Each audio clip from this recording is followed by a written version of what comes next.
Bangladesh cricket বোর্ডের পরিচালক নির্বাচনে বেশ কয়েকটি গুরুত্বপূর্ণ পদ বিনা প্রতিদ্বন্দ্বিতায় প্রার্থী নির্বাচিত হওয়ার ঘটনা ঘটেছে, যা দেশের রাজনীতিতেও আলোচনার জন্ম দিয়েছে। জেলা ও বিভাগীয় ক্যাটাগরির একাধিক পরিচালক পদ, যেখানে একসময় তীব্র প্রতিদ্বন্দ্বিতা দেখা যেত, সেখানে হেভিওয়েট প্রার্থীদের মনোনয়ন প্রত্যাহার এবং একক প্রার্থীর জয়লাভ।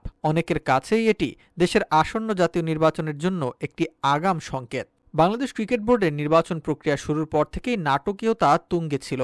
মনোনয়নপত্র প্রত্যাহার শেষ দিনে সাবেক সফল অধিনায়ক তামিম ইকবাল সহ ১৬ জন পরিচালক পদপ্রার্থী নিজেদের নাম প্রত্যাহার করে নেন। এই প্রত্যাহারের ফলে বেশ কয়েকটি ক্যাটাগরিতে কার্যত ভোটের প্রয়োজন ফুরিয়ে যায়। খুলনা বিভাগ থেকে সাবেক ক্রিকেটার আব্দুর রাজ্জাক, চট্টগ্রাম থেকে জনপ্রিয় গায়ক আসিফ আকবর, সিলেট ও বরিশাল বিভাগ সহ মোট ৬ জন পরিচালক বিনা প্রতিদ্বন্দ্বিতায় নির্বাচিত হন। সাবেক তারকা ক্রিকেটার তামিম ইকবালের মনোনয়ন প্রত্যাহার সবচেয়ে বেশি আলোচনার জন্ম দেয়। নির্বাচন থেকে সরে যাওয়ার কারণ হিসেবে তিনি সরাসরি পাতানো নির্বাচনের দিকেই ইঙ্গিত করেন। নির্বাচন প্রক্রিয়াকে ঘিরে সরকারের অন্তর্বর্তীকালীন যুব ও ক্রীড়া উপদেষ্টা আসিফ মাহমুদ এবং তামিম ইকবালের মধ্যে চরম বাদানুবাদ সৃষ্টি হয়। তামিম ও তার প্যানেলের সরে দাঁড়ানো প্রার্থীরা অভিযোগ করেন যে সরকারের একটি গোষ্ঠী এই নির্বাচন নগ্ন হস্তক্ষেপ করেছে এবং নির্বাচনের কোনো পরিবেশ রাখেনি।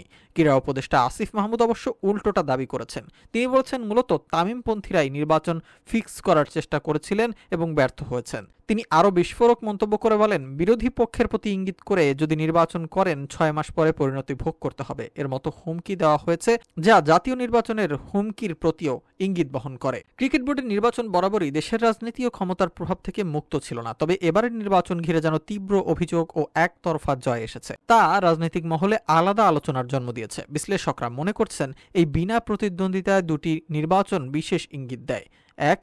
ক্ষমতার নিয়ন্ত্রণ, আর ২. বিরোধী পক্ষের অবস্থান। দেশের ক্রীড়া নিয়ন্ত্রক সংস্থার সর্বোচ্চ পদে নিয়ন্ত্রিত নির্বাচন বা সিলেকশন প্রক্রিয়ার মাধ্যমে সরকারের ঘনিষ্ঠদের অবস্থান মজবুত হলো। এতে ইঙ্গিত পাওয়া যাচ্ছে যে গুরুত্বপূর্ণ প্রতিষ্ঠানগুলোতে একক আধিপত্য বজায় রাখার নীতি হয়তো সরকার অনুসরণ করবে।